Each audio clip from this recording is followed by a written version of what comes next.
Olá, bem-vindos a mais uma aula de língua portuguesa. Hoje nós trataremos sobre a estrutura e a formação de palavras. Vocês sabem como nascem as palavras? De onde vêm as que usamos na língua portuguesa? Língua e cultura são inseparáveis, né? Todos os dias, nossa forma de falar e escrever sofre influência de meios onde vivemos. Como a cultura de um povo é dinâmica, com novas tecnologias e conceitos surgindo a todo instante, a língua também está em constante mudança. Vamos entender melhor? Uma sociedade em permanente mudança, que a todo instante novas necessidades e novos objetos de consumo, precisa ter também uma linguagem dinâmica que acompanhe essas transformações. Então, o falante de uma língua poderá formar uma palavra nova a partir de elementos já existentes, importando um termo de uma língua estrangeira ou alterando o significado de novo. As palavras, né, assim criadas, nós damos o nome de neologismo, né? Os escritores utilizam muito esse recurso, porque eles têm, né, algo chamado de licença poética que permite que eles façam essa criação. Então, os avanços na era da informática também, nos últimos tempos, né, acabaram incorporando a língua portuguesa em inúmeros novos termos. Então, há na língua muitos processos pelos quais se formam palavras e cujos mecanismos são constantemente utilizados para traduzir em palavras novas, novas realidades. Entre os processos de formação de palavras, dois são os mais comuns em português, que é a derivação e a composição. Na aula de hoje, nós focaremos no processo de composição, tá bem? Vamos entender. Observem, né, esses três vocábulos. Feliz, infeliz, infelizmente, né? Como é que você se sente, né, ao receber uma boa notícia, né, ou ao ganhar um prêmio, um presente? Eu ficaria feliz. Você não? Então, qual é o contrário de feliz? Infeliz, né? E então, essas palavras são parecidas? E o que é que muda na escrita delas e no significado? Observem, né? Só o acréscimo, né, dessa sílaba aqui, né, in, já alterou o significado da palavra, né? De feliz para infeliz. Então, ao usar, né, esse termo, que é chamado de afixo, ou seja, um pedaço da palavra que é colocado junto àquilo que é fixo, que não muda e que também é chamado de radical, né? Ou seja, a palavra primeira, né, é chamada de radical, porque é a parte que não altera na criação de uma nova palavra. Há outro, né, afixo, que pode ser acrescido à palavra. É o caso de infelizmente, vejam. Nós acrescentamos aqui uma partícula no início e outra no final, né? Que também alterou o significado da palavra. Então, qual é a conclusão que nós chegamos ao fazer essas alterações? Né? A palavra, ela muda e passa a ter, né, a ideia de modo, né? Porque é a que contém a essência do significado das palavras, certo? Vocês percebem como é possível economizar na invenção de novas palavras? Apenas modificando as que já existem. Vamos ler agora esse poema, né, de Drummond. Amar. Amar. Que pode uma criatura ser não entre criaturas? Amar. Amar e esquecer. Amar e mal amar. Amar, desamar, amar. Vejam que no poema nós temos duas palavras destacadas, né? O que essas palavras têm em comum? O que elas têm de diferente? Qual o significado delas para entendermos o poema? Será que essas palavras elas estão no dicionário?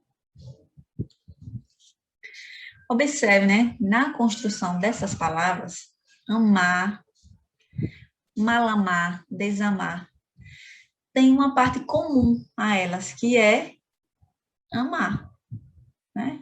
Ou seja, o radical, a palavra primitiva que deu origem a essas outras. E nós temos também a parte da palavra que se diferencia, né? Que são os prefixos. Nesse caso, mal e des, né? Que formam novas palavras, são palavras derivadas e que imprimem um sentido novo à palavra base, que é amar. Então, essas definições, radical, prefixo, sufixo, palavra primitiva, palavra derivada, não são o foco da nossa aula, mas sim o entendimento de que, ao utilizar, né, esses termos, nós podemos criar novas palavras e inferir seus significados.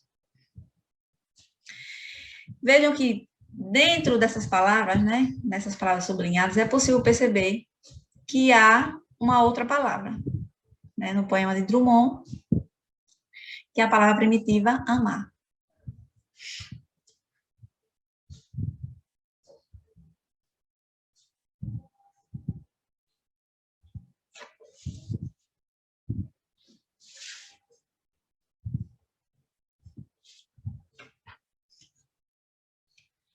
Bem, o processo de derivação é fundamental para a criação de palavras e também é uma forma de economia da língua, né? Ao invés de criar uma nova palavra totalmente diferente, basta acrescentar um prefixo ou um sufixo para gerar uma palavra nova a partir de uma primitiva.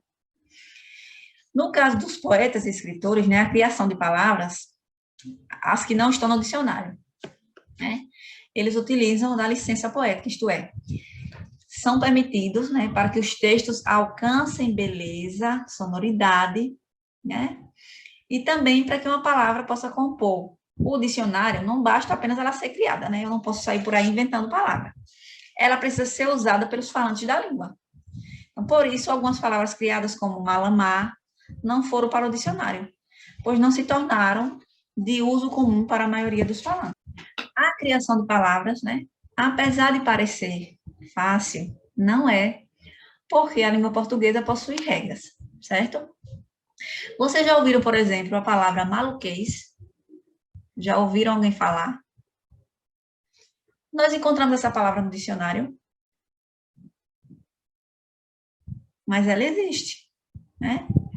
Ela existe na canção de Raul, que eu vou apresentar um trecho agora na voz de Caetano, certo?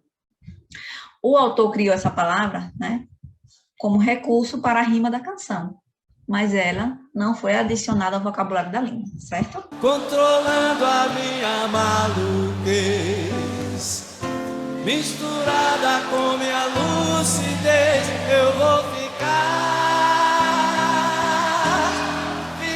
com certeza, maluco, beleza, eu vou. Como eu já havia comentado, né, algumas palavras foram criadas por artistas ou escritores, mas elas não estão no dicionário, como o caso de maluquês, porque elas são neologismos. Mas que os autores têm permissão para utilizá-los no meio artístico.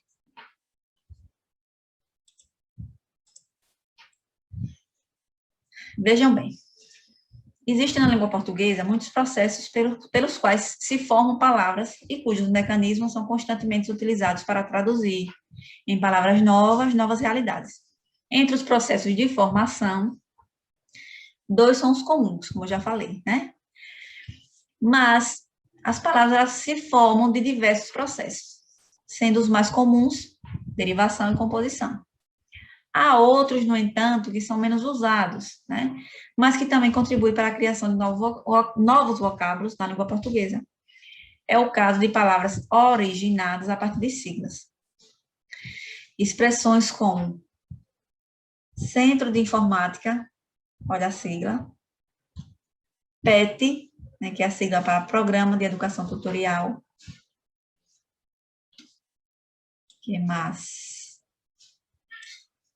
CNH, Carteira Nacional da Habilitação, né? Então, são exemplos de casos em que palavras que acompanham a sigla tornam-se secundárias e a própria sigla caracteriza um vocábulo, né? A ponto da gente nem utilizar mais a palavra e somente a sigla. Então, com os avanços, né, da era da informática nos últimos tempos, acabaram por incorporar à língua portuguesa inúmeros novos termos, né?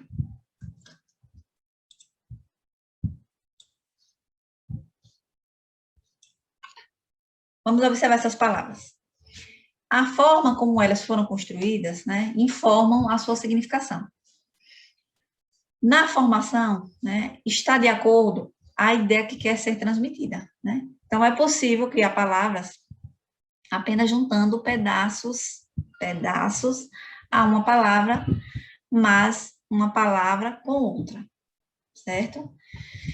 Observem, né, a criação de palavras e como elas foram formadas. Por exemplo, nessas palavras, né? Se nós juntarmos duas delas, nós podemos criar uma nova palavra, né? Com um novo significado, né? Então, carro sozinho significa uma coisa, agora carro forte já tem uma nova significação, certo?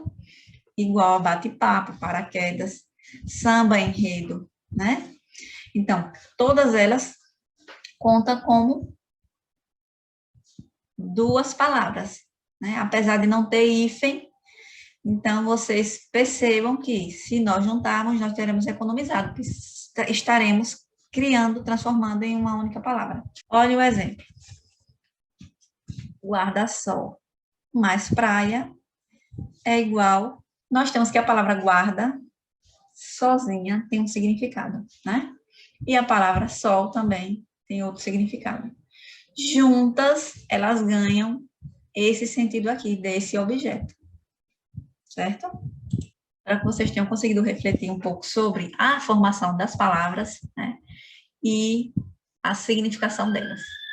Chegamos ao final de nossa aula. Fique em paz e até breve.